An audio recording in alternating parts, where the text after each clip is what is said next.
आ गई? कहा नहीं, अभी क़यामत नहीं, हमने मुर्दा जिंदा किया। कहा क्या हाल है? कहा सदियों हो गए मुझे मरे हुए, अभी तक बख्शिश नहीं हुई। जरा ध्यान से सुन, दिल के कान से। सदियों हो गए मरे हुए, अभी मेरी बख्शिश को आपने बहुत आसान समझा है। आप तो हम ये समझते हैं इधर मरे उधर जन्नत में गए। मेरे भाई इतना आसान नहीं, न जन्नत इतनी आसान है जितना आपने समझ रखा है, और न इतनी मुश्किल है जो दूसरों ने समझ रखा है। न मुश्किल है न आसान है, बात समझो। ईसा अलैहिस्सलाम से वो बंदा कहता है सदियों बीत गए, मेरी बख्शिश नहीं हुई। क्यों बख्शिश नहीं हुई? कहा हज़रत मैं बहुत मुत्तकी था, बड़ा परहेजगार था, बड़ा नेक था, आबिद व ज़ाहिद। कहा फिर क्यों नहीं हुई? कहा हज़रत मैं कुली था। कुली समझते हैं? जो लोगों का बोझ उठाता, वो कुली था। खाना खाया, दांत में कुछ फंस गया, कुली था। किसी ने कहा मेरी लकड़ियों का गट्ठा उठा के घर पहुंचा दे। बार बार मेरे दांत की तरफ मेरी जबान जा रही थी, फंसा हुआ था। मैंने सोचा दांत में फंसा हुआ है, क्या करूं? तो सोचा सर पे लकड़ी का गट्ठा है, उस लकड़ी से एक छोटी सी तीली तोड़ी और तोड़कर खिलाल किया और फेंक दिया। जब मरा तो अल्लाह मुझसे कहता है तूने लकड़ी के मालिक की इजाजत के बगैर वो खिलाल की लकड़ी क्यों तोड़ी थी? जब तक उस क्यों का जवाब नहीं देगा मैं तुझे बख्शूंगा नहीं। भाइयों बताओ, जब खिलाल के लिए लकड़ी इजाजत के बगैर ले ली, खाई तो नहीं थी, खिलाल करके फेंक दिया, तो खिलाल की लकड़ी पर पकड़ हो गई। तो हम तो हजारों दबा के बैठे, बहन का हिस्सा नहीं दे रहे हैं, भाई का हिस्सा नहीं दे रहे हैं, पड़ोसी की जगह पे घुस गए, घर बनाते हुए दादागिरी करते हुए घुस गए। कौन क्या करेगा? हम तो दादा है ना। कौन क्या करेगा? नहीं करेगा।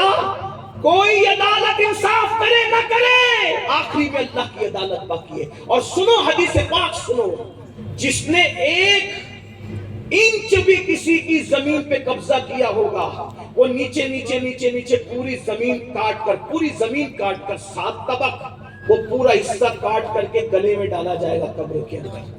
ये उठा 20-25 किलो मिट्टी जरा गले में बांध करके देखो, ये फूल पड़े हैं ना, ये इतना मुझे बर्दाश्त नहीं हुआ। अगर 50 किलो के फूल गले में पहनकर 10 मिनट बैठ के देखो तो पता चले कि 7 तबक जमीन काट के जब गले में डाली जाएगी तो क्या।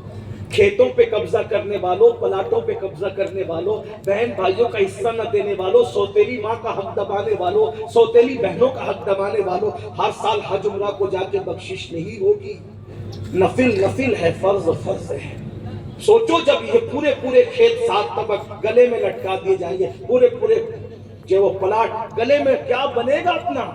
ये अल्लाह के रसूल ने फरमाया, हमारी कोई औकात नहीं। तो अमानत में खयानत कोई करे, अब वो कोई करे जरा सुन ले। शरहु सुदूर से आखिरी रिवायत पढ़ रहा हूं, शायद के तेरे दिल में उतर जाए मेरी बात। बहुत कठिन है, डगर तन की, आसान नहीं है। लोग सोचते सारा गफला कर लो, हज के पैसे भी खा जाओ, उम्रा के पैसे भी खा जाओ, मस्जिद मदरसे के पैसे भी खा जाओ, बाद में क्या करना है? चलो भाई थोड़ा सा दाढ़ी रख लेंगे और सफेद कपड़े पहन लेंगे, तौबा तिल्ला कर लेंगे।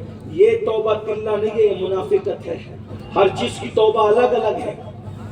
अगर पैसे हड़प किए हैं, करोड़ों बार इस्तिग़फ़ार पढ़ के भी माफी नहीं होगी जब तक पैसे लौटाओगे नहीं। और अगर लौटाने की हैसियत नहीं है तो माफी मांगना पड़ेगी।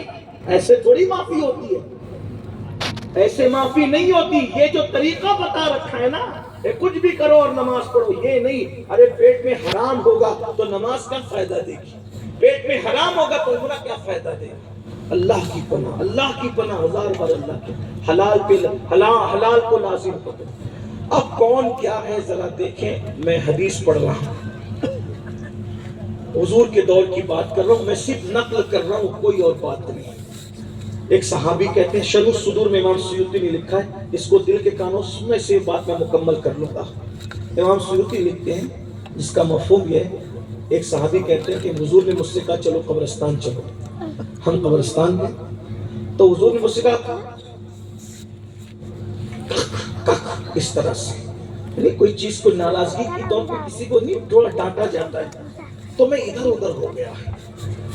सरकार से मैंने कहा हुजूर क्या हुआ? मैं तुझे नहीं कह रहा हूँ, मैं तुझे नहीं कह रहा हूँ, ये कब्र वाले को कह रहा हूँ। ये कब्र वाला, ये भी हुजूर की आंखें हमारी आंखों की तरह नहीं है। یہ جو آپ کو کسی نے بتایا نا کہ حضور ہماری طرح، ایسا نہیں ہے، حضور ہماری طرح نہیں۔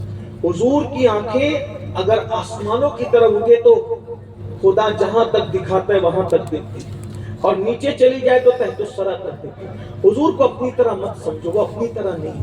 حضور عالم غیب ہے، اللہ عالم الغیب ہے، نبی عالم غیب ہے۔ حضور حاضر ہے، حضور ناظر ہے، حضور ہماری جان سے زیادہ قریب ہے۔ حضور سے عشق کرو، وہ بے مثل ہے، بے مثال ہے۔ دیکھو صحابی کو نظر نہیں آ رہا ہے قبر میں کیا ہو رہا ہے، لیکن حضور کو نظر آ رہا ہے۔ جب صحابی کی نظر حضور کی نظر کی طرح کام نہیں کر سکتی تو ہماری نگاہ حضور کی نگاہ کی طرح کیسے کام کر سکتی ہے؟ اس لیے حضور کو کبھی اپنی طرح نہیں کہنا۔ حضور سے عشق کرنا اسی میں نجات ہے، آقا سے محبت کرنا اسی میں نجات ہے۔ تو سرکار نے کیا فرمایا؟ تم کو نہیں کہہ رہا ہوں، یہ جو قبر میں سو رہا ہے اس کو کہہ رہا ہوں۔ حضور اس کو کیا فرمایا؟ میں نے اس کو بھیجا تھا۔ اب ذرا دھیان سے سننا، بہت اہم بات آ رہی ہے، بہت اہم بات۔ فرمایا میں نے اس کو بھیجا تھا زکوٰۃ وصول کرنے کے لیے، اس جوان کو بھیجا تھا زکوٰۃ وصول کرنے کے لیے۔ اس نے وصول کیا، اور وصول کرنے کے بعد ایک زرہ آئی تھی، وہ میری اجازت کے بغیر وہ زرہ اس نے نکال لی۔ تو اس نے زرہ نکال لی، تو اب میں دیکھ رہا ہوں کہ اس کی قبر میں وہ زرہ کو آگ کی بنا کر اس کو پہنا دی گئی ہے۔